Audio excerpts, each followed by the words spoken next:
자, 우리 이제 그동안의 추수감사주의를 기해서 잠시 멈췄다가 오늘 골로새서 다시 이어집니다. 오늘 6번째 시민으로서의 덕목들 그랬어요. 여기 시민이라고 하는 것은 하나님의 자녀들로서 가져야 될 이 덕목들에 대해서 말씀을 나눠보려고 합니다.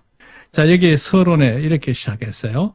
이제 골로새서는 본론부를 지나서, 본론부는 2장이죠. 2장에서 골로새서를 통해서 하고 싶은 주된 얘기가 여기에 다 있습니다.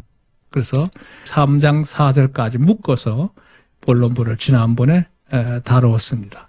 그러니까 지난 시간까지 앞서 3장 4절까지 내용이 뭐냐 이거예요. 여기 나왔죠. 지금까지는 전례를 따라서 늘 해왔던 여러 가지 행습들이 있을 거 아니에요. 종교적인 행습도 있고 전통도 있고 뭐 이런 것들을 다 포함해서 그 전례입니다.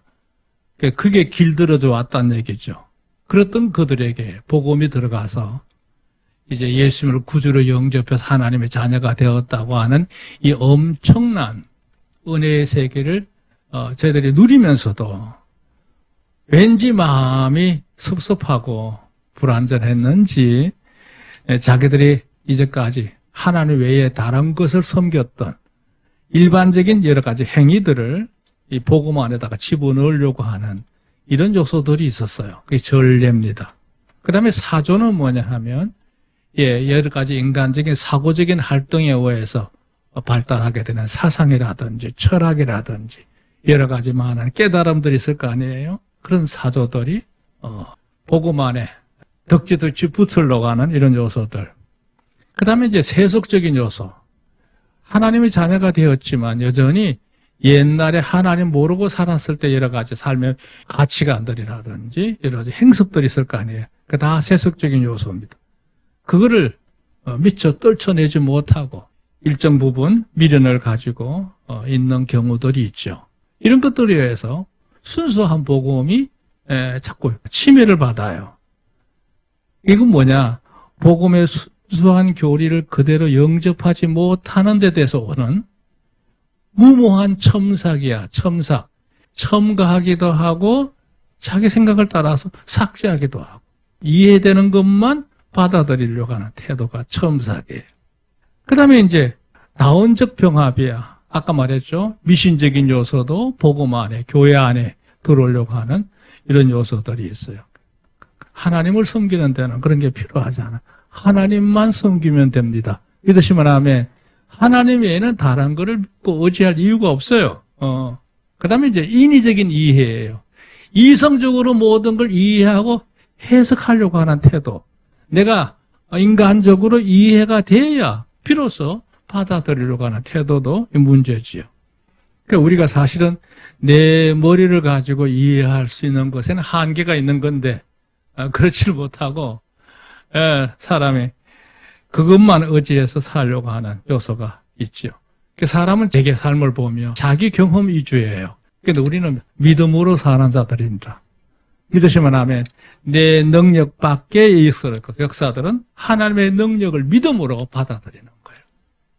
그 세계가 훨씬 더 넓다고 했습니다. 여기에 대해서 경계하는 내용들이 지난번 본론부까지 주된 내용들이에요. 앞서도 언급한 바가 있습니다만, 빌립보서하고 골로새서는 그 교훈하는 그 면은 똑같은 면이에요. 그런데 빌립보서 같은 경우에는 굉장히 단호하게 몰아가는 반면에 이 골로새서는 아주 초연하게 진행되는 내용이니까 이렇게 보고 있는 거죠. 자, 이제부터는 이제 그런 이제 아주 날이 선 그런 분야를 다룬 건 끝났으니까요. 이제는 아주 이제 보편적인 얘기를 하는 거죠. 이제부터는 예수님을 구주로 영접해서 거듭난 사람들, 다시 말해서 하나님의 자녀의 신분을 가지고 있는 그 백성들, 그 시민이죠. 신의 백성들이에요.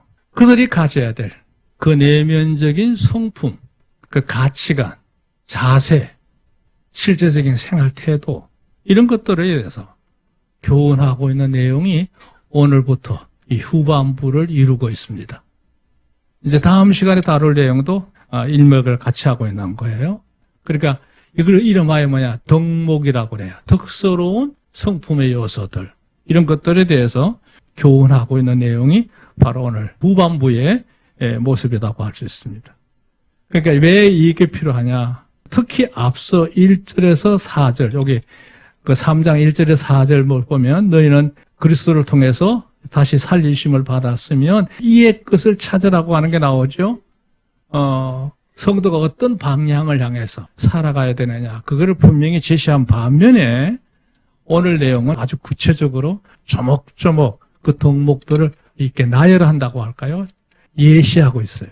그런 점을 한번 여러분이 보시려고 합니다. 자, 오늘 대지는 대지만 봐도 여러분이 아마 이해가 되실 거예요. 1대지는 버리라 그랬어요. 그게 주된 내용이고 두 번째 대지는 더하라는 말이 그거죠. 우리가 취해야 될 것. 그러고 난 다음에 여기 부르라 그랬는데 우리가 행할 것. 그런 면에서 보려고 합니다. 자, 1대지 옛사람의 성품과 행실을 버려야 한다. 버린다는 의미는 단절의 의미가 강합니다. 끊어야 된다는 뜻이에요. 여기 5절에 그랬어요. 그러므로 땅에 있는 지체를 죽이라. 여기 죽이라는 단어가 상당히 부정적인 용어인데요. 이거 그만큼 단호하다는 뜻이에요. 땅에 있는 지체, 세상에 속한 여러 가지 헛된 여러 가지 야망들, 그런 욕심들, 그거 이제는 끝장내야 된다는 뜻이에요. 여기 설명 보세요. 예수님을 영접함으로써 영적으로 거듭난 은혜를 입었지만 그렇다고 하루아침에 모든 게 다 변화하는 게 아니잖아요. 여러분 예수님을 구주로 영접한 이후로 완전히 하루아침에 성자가 되셨어요? 그건 아니잖아요. 여전히 육신의 지배를 받거나 현실의 지배를 받거나 이기적인 요소에 우리가 지배를 받습니다. 그런 거, 그런 욕구가 있고 그런 성품이 형성되어 왔고 또 거기에 따른 여러 가지 우리 일상적인 생활의 습관들이 형성되어 있단 말이에요. 그러니까 예수님을 구주로 영접했다고 해서 그걸 하루아침에 몽땅 한순간에 끌어내고 버릴 수는 없는 거잖아요. 그러니까 영적으로만 우리가 변화되고 거듭났지 실제 내 속에는 아직도 고쳐가야 될 부분이 많이 남아있죠. 그 이름하여 옛사람이라고 그래요. 거듭나기 이전에 살았던 삶의 모든 가치관이나 생활 방식. 그게 예수님을 믿었다고 해서 영접했다고 해서 그 순간부터 하루아침에 멈춰진 게 아닙니다. 사람의 내면은 채워져야 그 내면에 채워진 걸 가지고 인생을 운영하는 건데 예수님을 구주로 영접한 이후에 뭐가 채워졌어요? 아무것도 아직 안 채워졌잖아요. 빈 마음이잖아요. 그러니까 여전히 과거의 방식에 의존해서 살 수밖에 없는 게 인간의 삶이라는 거죠. 그러니까 문제는 뭐냐? 계속 그렇게 살 거냐? 아니라는 거죠. 하나님의 사람들, 특히 영적인 일들은 영적으로야 비로소 시작되는 거예요. 여기 그랬죠? 이를 제압하지 않고는 새 생명에 속한 요소들, 하나님의 신령한 축복과 관계된 것들이 시작할 수 없어요. 왜냐하면요, 영적인 것과 육적인 요소는 병행하는 게 아니거든요. 하나님의 전폭적인 역사 가운데서 우리의 모든 삶이 새롭게 시작되어야 되는데, 이제 그렇지 못한 거예요. 그러니까 과거의 그 삶의 방식을 거절히 고집하고서는 정작 축복된 일들은, 신령한 일들은 시작도 못해. 여기 세 가지 시작도 할 수 없고, 존속되지도 않고, 성장하지도 않는다.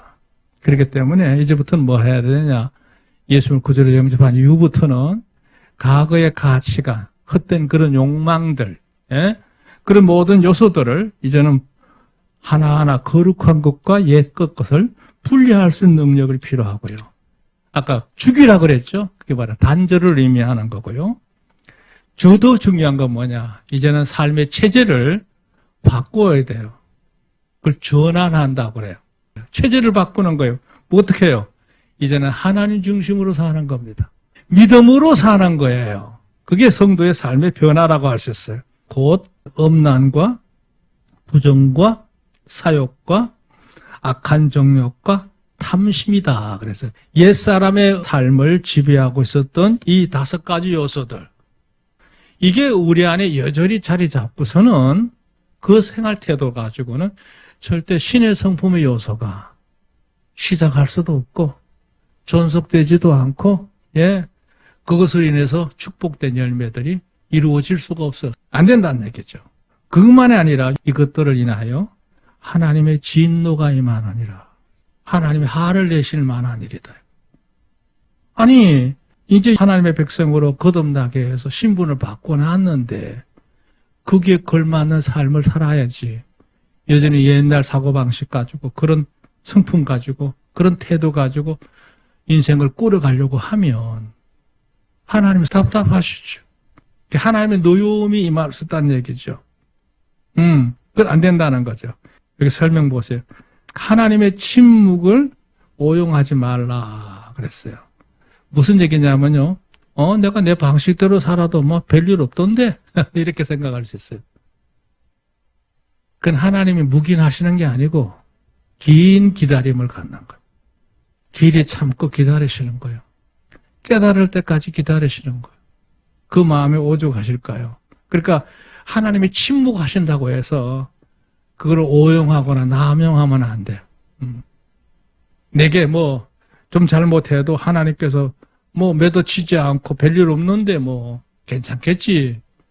그리고는 미련스럽게 옛날 방식으로 계속 살아가는 거는 그건 바보 같은 짓이에요.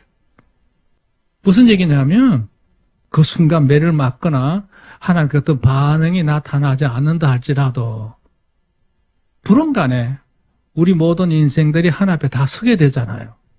심판을 받게 된단 말이에요. 그때는 절대로 용납하지 않는다는 거죠. 거기에 대한 대가를 치러야 된다는 거예요. 왜 그래요? 하나님이 거룩하신 분이니까 그날이 우리 앞에 있다는 것을 명심하라. 이런 의미가 바로 이 말이에요. 자, 다음 얘기예요. 너희도 전에 그 가운데 살 때는 그 가운데에서 옛날에는 그렇게 살았지 않았냐 이거죠. 예수님을 구주로 영접하기 전에는 뭐 그 방식이 당연한 거고 보편적인 삶의 태도였다고 생각될 수 있지만 이제는 너희가 이 모든 것을 벗어버리라. 벗어버린다는 말은 옷을 갈아입듯이 완전히 새 것으로 갈아입어야 된다는 거죠. 곧 분과 악의와 해방과 너희 입의 부끄러운 말이라 그랬어요. 이거 좀 참 중요한 말입니다. 이게 무슨 얘기냐면 그러니까 앞에 있는 5가지 요소 요것뿐만 아니라 악의와 함께 너희 입의 부끄러운 말까지 버려야 된다. 그러니까 내면의 의식만이 아니라 우리의 말하는 말버릇까지도 고쳐야 된다. 어떤 말이 버려야 되냐 여기 나왔어요. 설명해 놨어요. 무례한 말들. 그 다음에 경박한 말들이 있어요. 경박하다는 말은 뭐냐면 아무 가치 없는 말들이 많잖아요. 그 다음에 더러운 말들이 있죠. 욕짓거리가 다 여기에 속해요. 그 다음에 난폭한 말이 있어요. 사람의 마음을 후벼 파는 난폭한 말들이에요. 그거 이제부터는 버려야 된다는 거예요. 내면의 가치관도 정리해야 되지만 지금부터는 하나님의 시민들은 말하는 언어 생활 자체가 변화되어야 된다는 거예요. 아멘. 그러니까 누가 봐도 하나님 섬기는 사람이라고 하는 느낌을 가질 수 있도록. 요즘 젊은이들 대화하는 장면을 가만히 옆에 이렇게 들어보는 절반은 욕이야, 욕. 거기다가 질서를 다 무시하는 무례한 말들도 많죠. 그건 안 된다는 거죠. 그거 다 옷 갈아입듯이 지금부터는 벗어버려야 돼. 아니, 좋은 말해도 평생 다 못하고 사는 망국인데 왜 그런 말들을 하고 살아야 돼? 그러니까 우리가 교회 생활을 할 때, 성도들 간에 서로를 대할 때, 서로 제일 먼저 주고받는 게 뭐예요? 서로 얼굴을 마주친과 동시에 서로 대화를 나누잖아요. 이게 상대로부터 은근히 나를 무시하는 듯한 말들, 비판하는 듯한 말들, 뭔가 안고한 말들, 이런 것들이 있을 수 있잖아요. 그럼 기분 나빠요. 다시금 만나고 싶지 않아. 그런데 참 말이 따뜻하고 부드럽고 너무 겸손하고 깨끗한 말을 해보세요. 늘 만나고 싶고 대하고 싶은 거예요. 여러분 말투 오늘부터 점검해 보셔야 돼요. 이거 중요한 거예요, 이거. 그러니까 내면의 가치관만 바꿀 게 아니라 이 언행, 말투도 고쳐야 된다는 거예요. 9절, 너희가 서로 거짓말을 말라. 거짓말도 있죠. 예. 옛사람과 그 행위를 벗어버리고 그랬어요. 그러니까 과거에 자기중심적인 의식을 갖고 살던 그 모든 것에서 이제는 벗어나라, 이런 의미가 있는 거죠. 예. 10절, 새 사람을 입었으니, 새 사람이라는 말은 우리 신분이 바뀌었다는 얘기죠. 이제는 하나님의 자녀가 됐는데 그냥 어설픈 하나님의 자녀가 아니고 완전한 하나님의 자녀. 임시 거주권이 아니야. 영원히 천국에 살 수 있는 시민권이 우리에게 주어진 줄로 믿습니다. 그런 하나님의 자녀로 안전한 신분의 변화가 이루어진 거예요. 탈바꿈이 된 거예요. 사실 여러분 알고 보면 여러분은 이중국적자예요. 육신적으로는 대한민국의 주민등록증을 갖고 있고 영적으로는 하나님 백성으로서 이미 자격이 주어진 줄로 믿으시기 바랍니다. 세상 떠나도 걱정하실 거 없어요. 왜? 하나나라 갈 수 있기 때문에. 그 의미가 여기 있어요. 자, 이는 자기를 창조하신 자의 형상을 쫓아 지식에까지 새롭게 하심을 받는 자니라. 이 말이 참 중요한데요. 여기 9번 설명 볼까요? 이제 하나님 형상을 회복한 자녀답게 거듭났으니까요. 하나님 형상이 우리 안에 만들어지기 시작하는 거죠, 지금. 새로운 지식으로 충만해지어야 된다. 그래요. 우리 안에 내면에 갖추어야 돼요. 제가 며칠 전에 컴퓨터를 하나 다시 만들었는데요. 이 편집을 하다 보니까 얼마나 속을 새기는지, 동영상 편집을 하려고 하면 하루 꼬박 걸려요. 도저히 안 되겠더라고요. 그래서 새로 컴퓨터를 다시 좀 성능이 나은 걸로 만들었어요. 근데 문제는 뭐냐? 만들면 뭐해요? 이거를 운영할 수 있는 프로그램을 집어넣고 가동을 해봐야 되는 거예요. 지금 지난 일주일 내내 그걸 테스트하고 있어요. 그래서 안정이 되면 이제 비로소 작업을 들어갈 수 있는 것처럼 우리 하나님 백성들이 마찬가지예요. 하나님의 자녀로 신분이 거듭났다고 해서 하루아침에 모든 게 변하는 게 아니에요. 하나님이 나를 운용해서 여러 가지 많은 영적인 역사를 일으킬 수도 있고 축복을 주실 수 있는 바탕을 만들기 위해서는 우리 속 사람이 채워져야 돼요. 뭘로? 진리의 지식으로 우리 안에 가득히 채워져야 돼요. 이걸 충만하게 채우라고 그랬어요. 그것으로 인해서 하나님과 교통이 이루어지는 거예요. 기도도 될 수 있고 찬양도 드릴 수도 있고 하나님의 마음을 느낄 수도 있고 내가 올릴 수도 있는 이 모든 교통관계가 이루어지게 되고 그런 가운데서 우리의 삶이 성숙해지게 될 때 비로소 하나님의 사람으로서 이 땅에 사는 축복을 누릴 수가 있는 줄로 믿으시기 바랍니다. 11절 보세요. 거기는 헬라인가 유대인이나 할레당과 무할레당이나 야인이나 스구대안이나 종이나 자유인이 분별이 있을 수 없나니 오직 그리스도는 만유시고 만유 안에 계시느니라 그랬어요. 여기 여러 종류의 사람들을 나눠봤더니 한 세 가지로 나눌 수 있더라고요. 민족을 따라, 종족을 따라 나눌 수 있고 신분의 고하를 따라 나눌 수 있고 그 사람이 지식인인지 야만인인지 문화의 수준에 따라서도 나눌 수도 있단 말이에요. 그러나 그리스도 안에는 그런 구분이 없어. 믿으시면 아멘. 거기에 구분을 짓지 않아. 두 번째, 구분이 없으니까 자연히 차별이 없어. 그리고 한쪽으로 쏠리는 편중 현상이 일어나지 않아요. 무슨 말이냐? 그리스도가 우리에게 행하는 여러 가지 모든 은혜 역사는 누구에게나 똑같다는 얘기예요. 오직 그리스도는 만유의 유일하신 주요 또 우리에게 공의를 주시는 분이고 그 은혜는 우리의 삶에 일시적이지 않아요. 무궁하다. 할렐루야. 자, 두 번째 대지입니다. 따라합시다. 세 사람의 성품에 사랑을 더하라.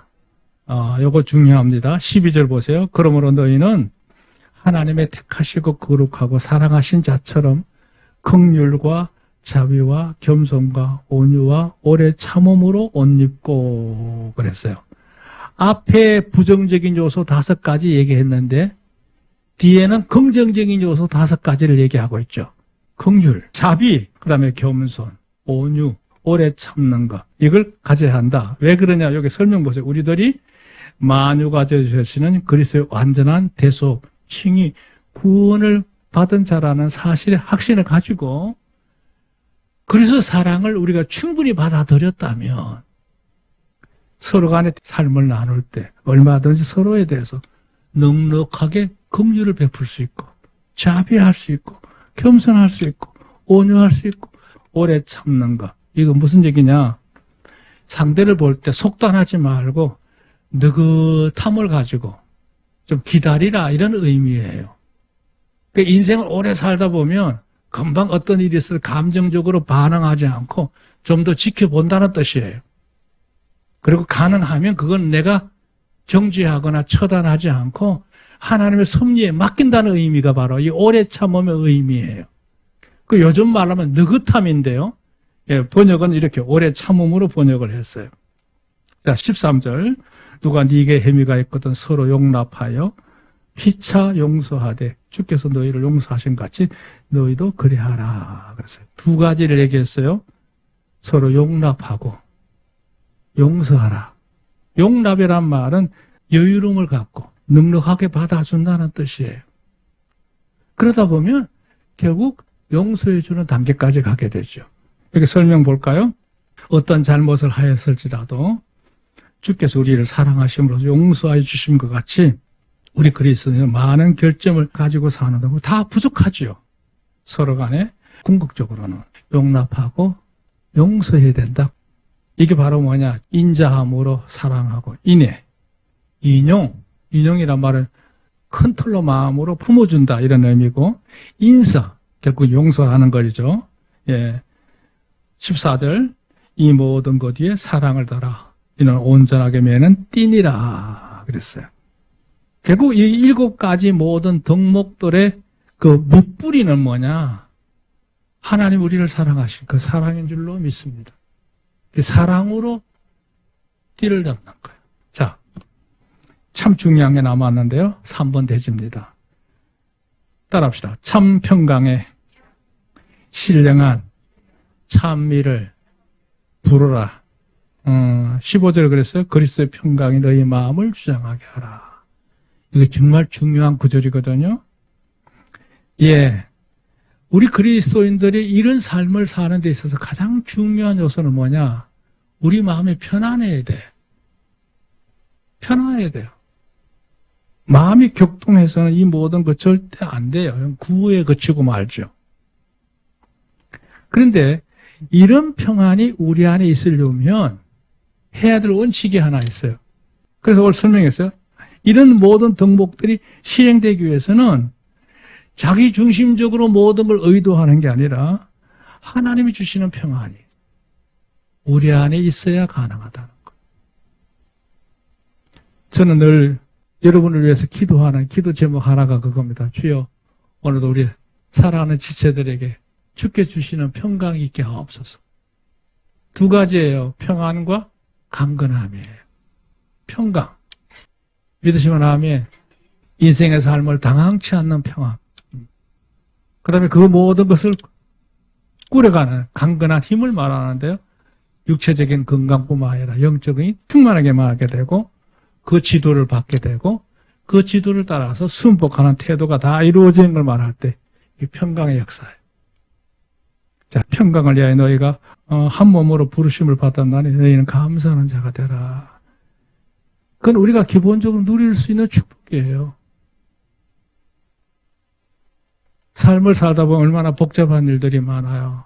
그럴 때 여러분 당황하지 마시고 하나님 이로부터 내리시는 평강의 역사가 여러분 마음에 든든히 자리하기를 지금 축원합니다. 충만하시고 지도를 받고 거기에 하나가 될 수 있는 삶이 되었으면 좋겠습니다. 2번째 설명 보세요. 여기 중요해요. 이 모든 평강의 역사가 이루어지려고 하면 그 키포인트, 열쇠입니다, 열쇠. 우리가 주님에 대해서 감사하는 마음이 있어야 가능하다는 얘기. 주님 감사합니다. 그 마음에 우러나는 그 느낌이 우리 안에 늘 자리하고 있어야, 샘솟아야 이 평강 역사가 진행될 수 있어요. 구호가 아니에요. 하나님에 대해서 늘 기본적으로 감사하는 마음이 여러분 안에 늘 만들어지길 바랍니다. 하나님 참 감사합니다. 그러니까 입버릇처럼 하셔야 돼요. 이거. 그리스도의 말씀이 너희 속에 풍성히 거하여 모든 지혜로 피차 가르치며 건면하고 시와 찬미와 신령한 노래를 부르며 너희 마음에 감사함으로 하나님을 찬미하고. 제가 시간이 없어서 다 설명을 못해서 아쉬운데 세 가지요. 시, 그 다음에 찬미, 그 다음에 세 번째가 신령한 노래. 이거 구분하셔야 돼요. 여러분 시인이라고 해서 시를 쓰는 게 아니고 사람은 감정을 가지고 있기 때문에 삶을 살다가 마음이 격동될 때는 그 마음으로 표현한 자체가 다 시입니다. 그게 뭐 슬프든지 뭐 고독하든지 기쁘든지 간에 격한 마음을 문장으로 옮길 수 있는 내용이 시라고요. 시. 그걸 이제 능력 있는 사람은 곡조를 붙여서 노래를 만들기도 하고 그러지만 여러분도 시를 쓸 수 있어요. 내 마음의 감정이 분출이 될 때 그게 나타나는 게 시인데요. 하나님을 노래하는 방법이 그게 뭐야? 내 마음의 감사함이, 하나님을 경외함이 내 마음에 분출하게 되면 이게 시가 나와. 그 다음에 두 번째, 그 시가 찬미가 돼요. 목소리가 좋아서 노래 잘한다고 찬송 잘하는 게 아니고 마음으로부터 격동되어진 고백이 진행이 될 때 그게 진정한 찬미가 될 줄로 믿습니다. 세 번째가 중요하거든요. 그 찬미를 부르되 성령에 감동되어진 찬미. 그게 신령한 노래. 그렇게 부르고 살고 계십니까? 근데 그 모든 노래가 뭐냐? 하나님을 향하여 감사를 찬양하는 감사. 자, 바른 깨달은 마음에서 찬송을 부른다 그랬어요. 제대로 깨달아지면 이런 감사가 우리 안에서 매일 매 순간 만들어지게 되는 거죠. 인생을 행복하게 사는 비결은 다른 거 없어요. 내가 사는 현실에 감사함이 매일 만들어져야 인생이 비로소 행복해지는 거예요.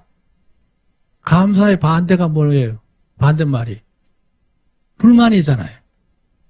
매일 불만이 독버섯처럼 올라와 보세요. 제 아무리 많은 걸 가져도 행복하지 않아요. 결국 인생 포기한다고요. 여러분 안에 날마다 감사함이 만들어지기를 좀 축원합니다. 그러려면 뭐냐? 바른 깨달음이 그 마음속에 자리를 잡고 있어야 돼요. 반듯한 진리 지식이 그 마음의 바탕을 이루고 있어야 이 진정한 감사가 만들어지기 시작하는 뜻이에요. 이게 참 너무 중요한 말입니다. 10절 들어볼까요? 또 무엇을 하든지 말이나 일이나 다 주 예수 이름으로 하고 그러신 이유 하나님 아버지께 감사하라. 오늘 이 말씀 중요합니다. 여기 설명 보세요. 모든 일을 하되 예수 이름으로 하고 그 이름으로 감사하라. 그리스도는 언제나 우리의 중보자가 된다 그랬어요. 인생은 독창적이지 않아요. 하나님의 은혜를 듣는 게 중요합니다. 제가 오늘 말씀을 전가하다 보니까 이 내용이 쫓기네요. 하고 싶은 얘기는 너무 많은데 시간이 아쉽습니다. 아무튼 하나님의 사한 역사가 여러분 삶 속에 늘 함께 하시기를 우리 주의 이름으로 축복합니다.